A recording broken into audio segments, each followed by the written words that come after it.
Hello everyone, welcome to the Ozark Outpost. This is Operation Goliath, Japan 9.3. Okay, Japan's not doing any influence. They've got 3 tech roles: wartime economy, improved factories, improved construction. And they hit economy and construction.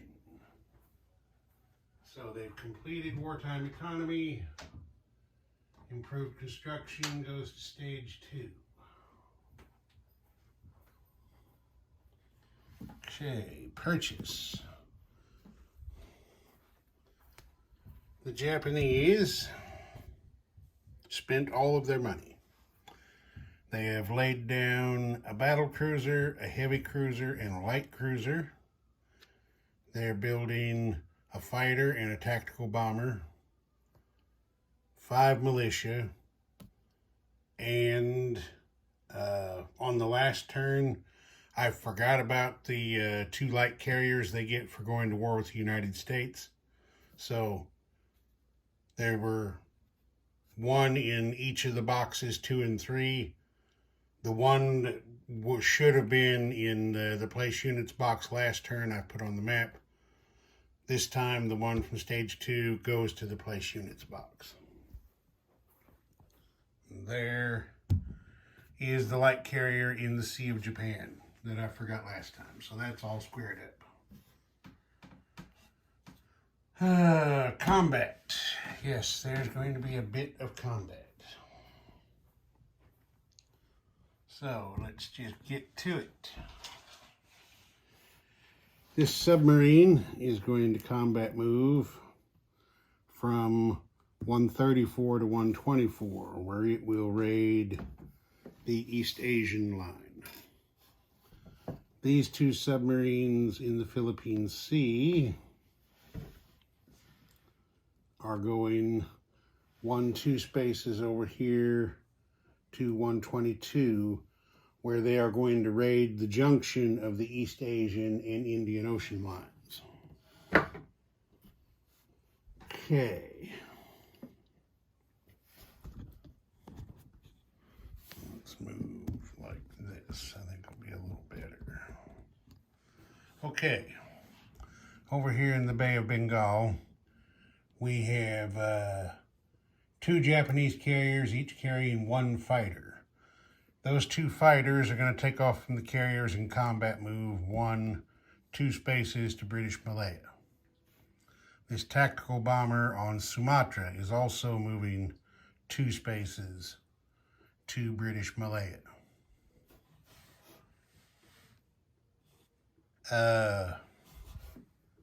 These ships, or we're going to go ahead and just combat move all of them. I mean, technically, I guess the carriers would non-combat move, but oh well, I'm keeping this shit simple. They're moving down here into this sea zone so that their ships can shore bombard. And then on this card here, we have the amphib group that's going to conduct the invasion. We got 4 transports there, carrying 4 infantry, 2 marines, and 2 artillery. And then on this one here, we have a damaged fleet carrier, 3 destroyers, and a transport, who right now are acting as escorts for the amphibs. The amphibs, of course, are going to invade British Malaya. They're going to try to take that out. Now you see here we have an FEC coastal sub and a Dutch coastal sub.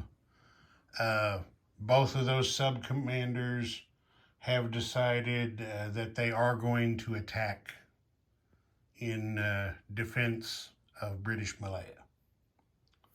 So, since the Japanese are not employing a screening force, the submarines will attack and then, of course, be subject to retaliation by 3 destroyers. and make sure I got all of it.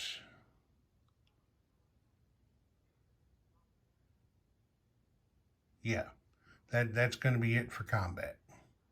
So we'll do the convoy raiding first. We'll do the one in, we'll do the single there in what kind of amounts to the Java Sea, the Coral Sea, somewhere in that area. We'll do him first.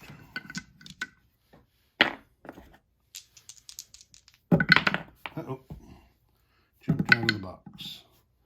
Okay, there's +2 is 8. ASW gives them a +1, makes 6, so that's 2 damage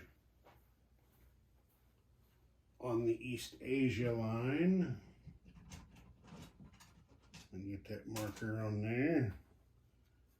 And that's all the line is worth, so that's max damage there. It can't take anymore. Now the convoy line gets its defense shot, which is a hit. So that Japanese submarine is sunk. It will convoy raid no more. Okay, now we got the other two over there in the Malacca Strait. There's the first one. 5 + 2 is 7. +1 is 5, so there's 2 damage there. The second sub, that's max damage. That line's worth 3. Okay, and then the convoy line takes its defense shots and misses with both. So max damage on the Indian Ocean line.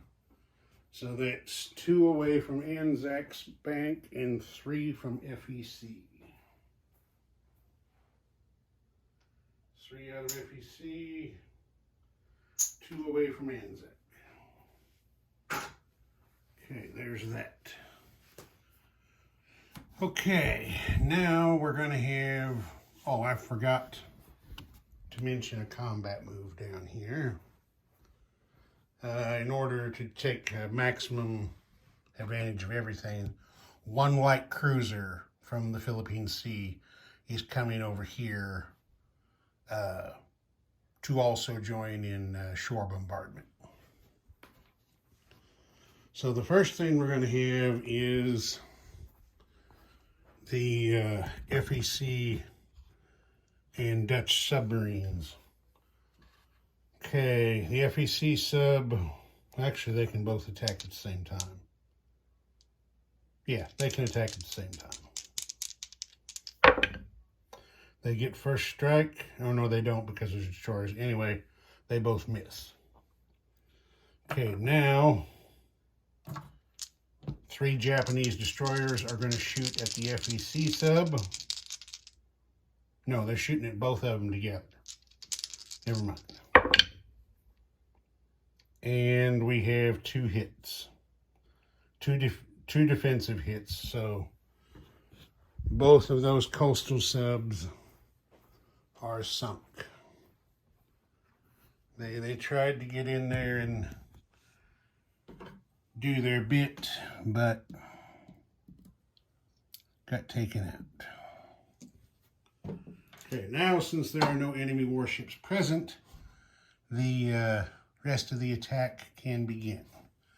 As I said, 1 light cruiser moves over there to join in shore bombardment. This fleet over here has 7 ships that can shore bombard. A battleship, a damaged battleship, a battle cruiser, and 4 heavy cruisers. And there are, I think you can see there, 8 amphibiously attacking units.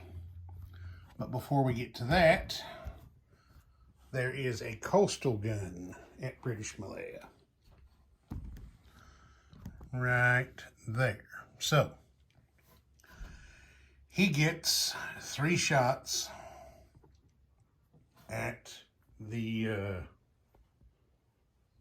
amphib and shore bombarding ships. So,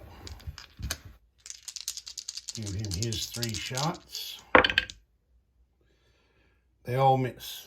Okay, no joy there. All right. Shore bombardment. 1 battleship. 1 damaged battleship.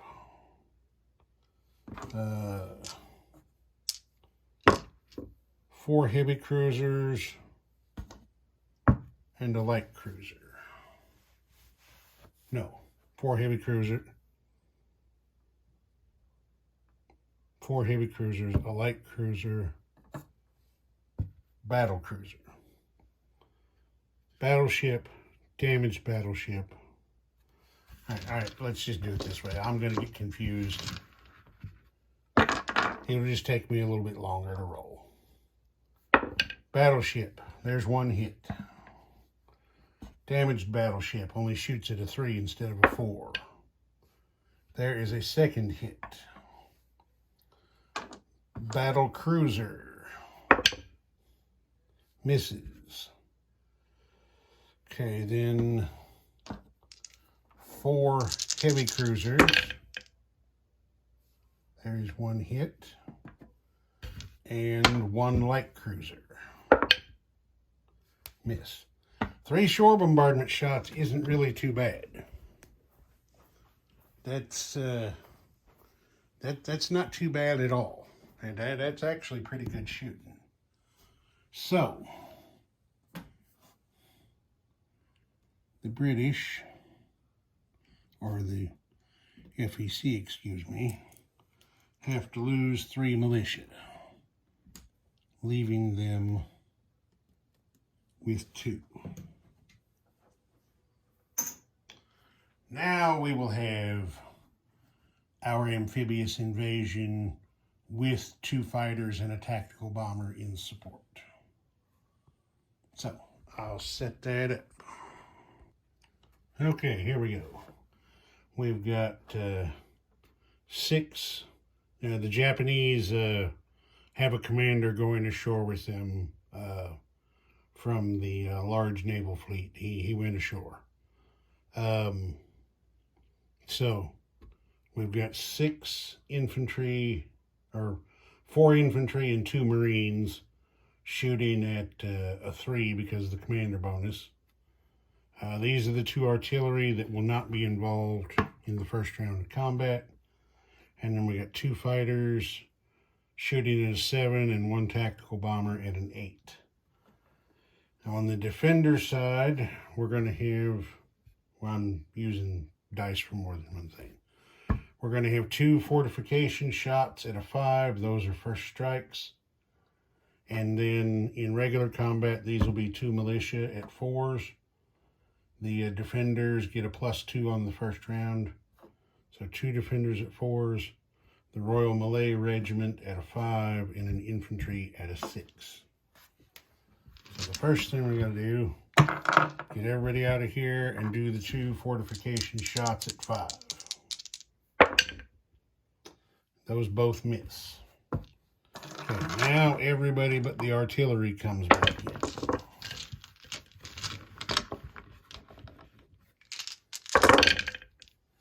Okay, what do we got here? There's 1 hit, 2 hits.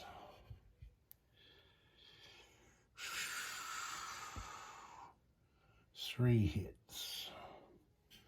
That is a target select hit by the tactical bomber.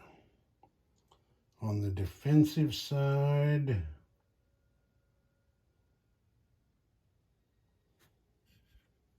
we have 1, 2, 3 hits on the defensive side. Okay. Well, That's 2 militias gone for FEC and the Royal Malay Regiment. That's, oh wait a minute. Those are defense hits. Excuse me. Back up here. What did I say? 3 defense hits or 2?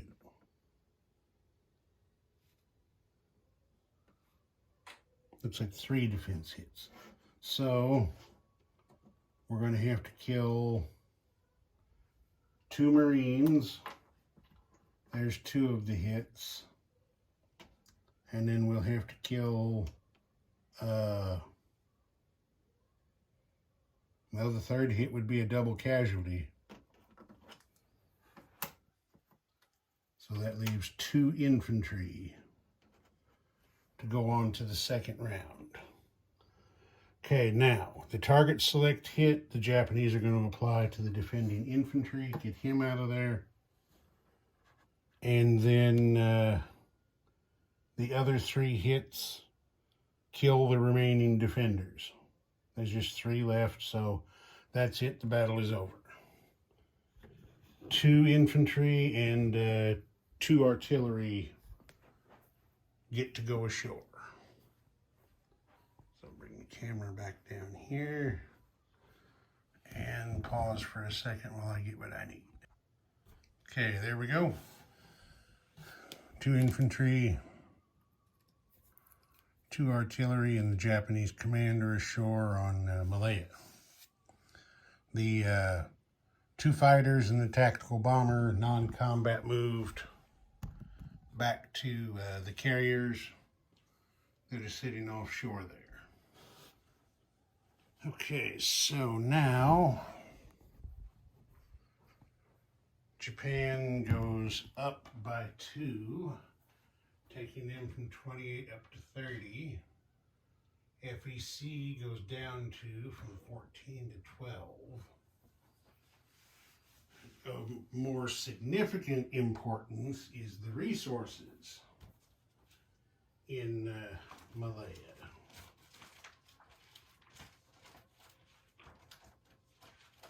What we have here, there is a rubber which gives +2 to the Japanese. There is also a tin which tin gives +2 to the Japanese. So that's 4 more onto their, let's see, +4 makes that 16. Capturing an aluminum marker means that Japanese aircraft from now on cost 1 less, and all Commonwealth aircraft are going to cost 1 more. That hurts a little bit. And then capturing British Malaya gives the Japanese 2 additional wartime bonus. So we get all that added up. Okay. Now, combat is over. I'm going to do some non-combat. I think we'll catch it all from right here. Okay.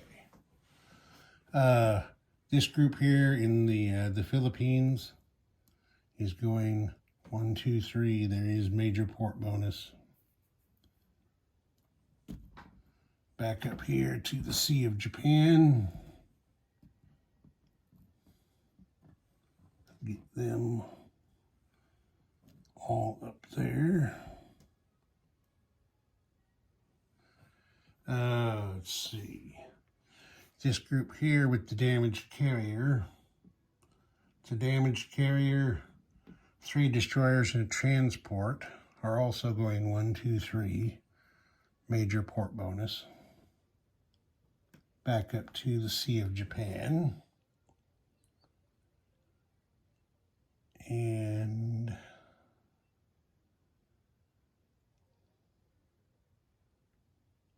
I think that's it.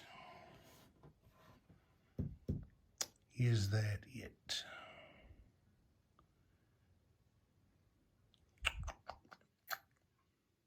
No, that is not it. The Japanese, let me make sure you can see it.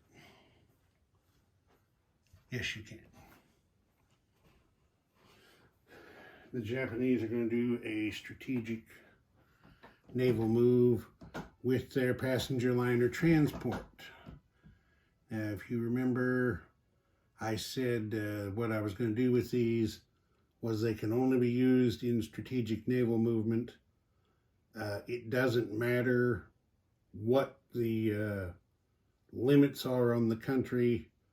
They can do this, use up all their strategic naval movement, regardless of what it is, and it can haul 3 infantry. So, we're going to take 3 infantry, and I've made a replacement for the one that's not going.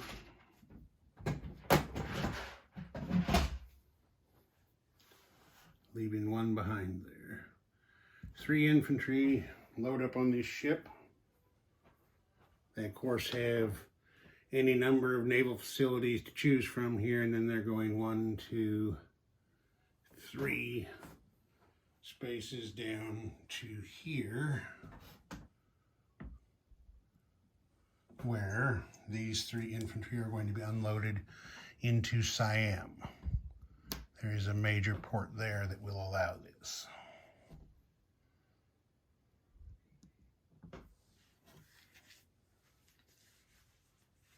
Okay.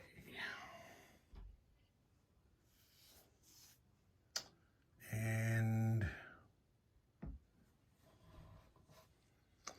this Japanese commander in the Philippines is going to non-combat move 1, 2, 3 spaces also to Siam.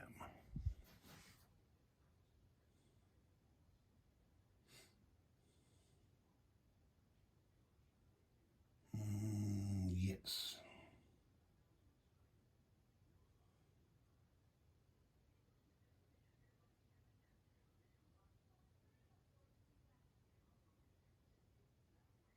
Yes, that's how that's working. Okay. Now, that's it for non-combat movement. Place units.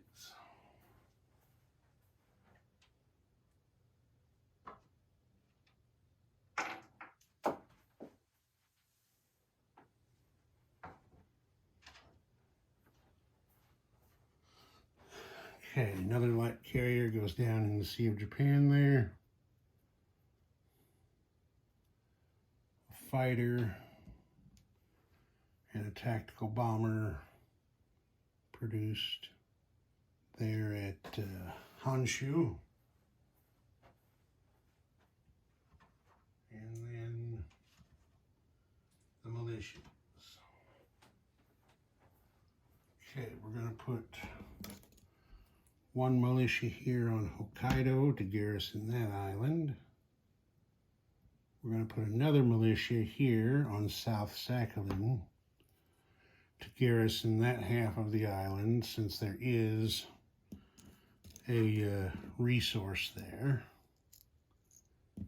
Then we are going to add a militia down here to Honshu.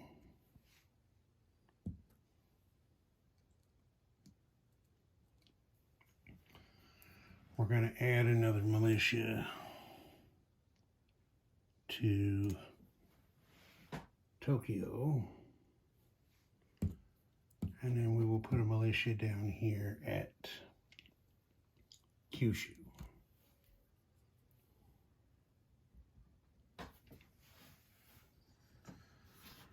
Okay, there's that. Let's see, I didn't count the Japanese oil right. So they had 1, 2, 3, 4 tactical ships moved. So they're actually -2 oil for this turn. So take 2 oils away from their stockpile.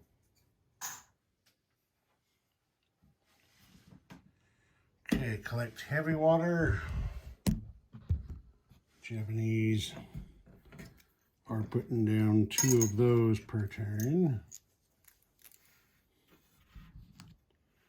So what do we, there we go.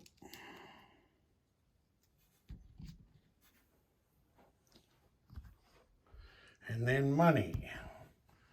The Japanese, you see,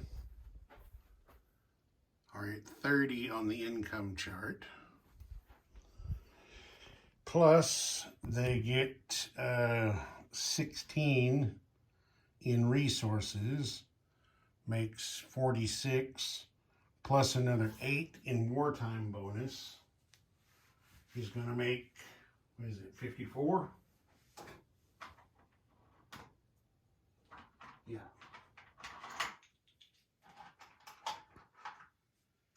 54 yen for the Japanese.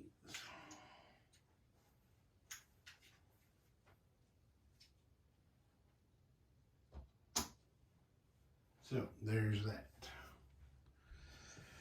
And looks like that's it. Ozark Outpost. Over and out.